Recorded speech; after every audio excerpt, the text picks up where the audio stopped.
Our story starts with two hobos, the Razah and Marlin Fitzfancy. Life as hobos jumping the trains is difficult. We don't have jobs, so to get food, money, and or clothing, we usually have to steal. This is our story.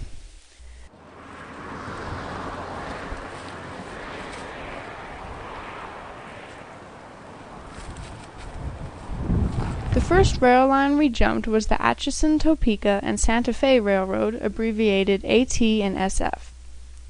It was chartered by Cyrus K. Holliday in January 1859, and its purpose was to go from Topeka, Kansas, to Santa Fe, New Mexico. The first AT and SF train reached Dodge City in 1872. The AT and SF line could transport cattle out of Kansas. When the last section of track opened on December 23, 1873, the AT and SF line could then haul coal eastward. After we got off the AT and SF line, we had some difficulty finding food, but we made do with what we could find. There's not much food available when you're jumping trains. The next train line we hopped onto was the Chili line, which was a branch of the Denver and Rio Grande line, abbreviated D&RG. The Chili line, which ran from southern Colorado to Santa Fe, was named for the ristras that could be seen along the route. The Chili line carried mostly passengers instead of freight. Coincidentally, what freight the line did carry was chili peppers. In 1941, the Chili line was discontinued, apparently because of low usage and interest. These railroad workers would have lost their jobs. One stop along the Chili line was Embudo Station, along the Rio Grande River. Even though the Chili line itself disintegrated, Embudo Station is still there as a restaurant. Hobos weren't much appreciated hitching rides on the trains, so we often had to run from the law. We escaped, and the next line we came across was the Atlantic and Pacific Railway. The Atlantic and Pacific Railway, abbreviated A&P, was in two segments, one of which connected Albuquerque with Southern California. In 1875, the A&P Railway was forced to declare bankruptcy due to financial problems. The track, however, was not torn up. The AT and SF Railway bought out the old A&P Railroad. Under the new company, the new branch came to be called the Santa Fe Pacific Railroad. Razah's sticky fingers continuously got us in trouble with the law, but we managed to evade capture. Hopping the trains helped us to escape the authorities.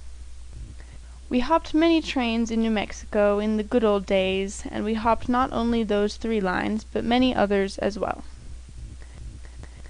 We eventually got jobs, settled down, and began to ride the trains through New Mexico legally. We saw the railroad system progress from past to present. Today, the Cumbres and Toltec Scenic Railroad, abbreviated C&TS, is a scenic railroad that runs out of Chama, New Mexico, and runs to Antonito, Colorado. The narrow-gauge track, laid in 1880, was originally part of the D&RG Railroad Company, and starting in 1970, C&TS began taking tourists as passengers. The train cars were originally standard gauge, but rebuilt to fit the 64 miles of narrow-gauge track of the C&TS Railroad.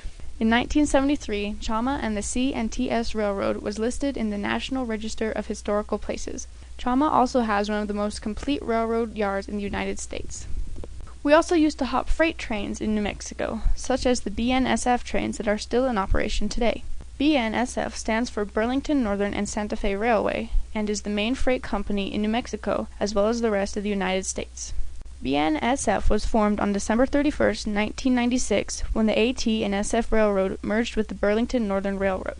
The BNSF freight trains still run through New Mexico today, and they haul more grain than any other freight company in New Mexico. We would often contemplate the future of railroads as we rode back and forth across New Mexico, and now we finally experience the future of railroads. The main commuter train in New Mexico today is the Rail Runner, that runs from Santa Fe to Belen, a total of 97 miles. Construction of the Rail Runner started on October 31, 2005, and it started business on July 14, 2006. For the future, 14 stations were planned, 11 of which are open today. The future stations may be built at San Felipe Pueblo and Santo Domingo Pueblo. Lastly, there has been proposals to take the Rail Runner as far north as Taos and as far south as El Paso, Texas. This would be the future of railroads in New Mexico.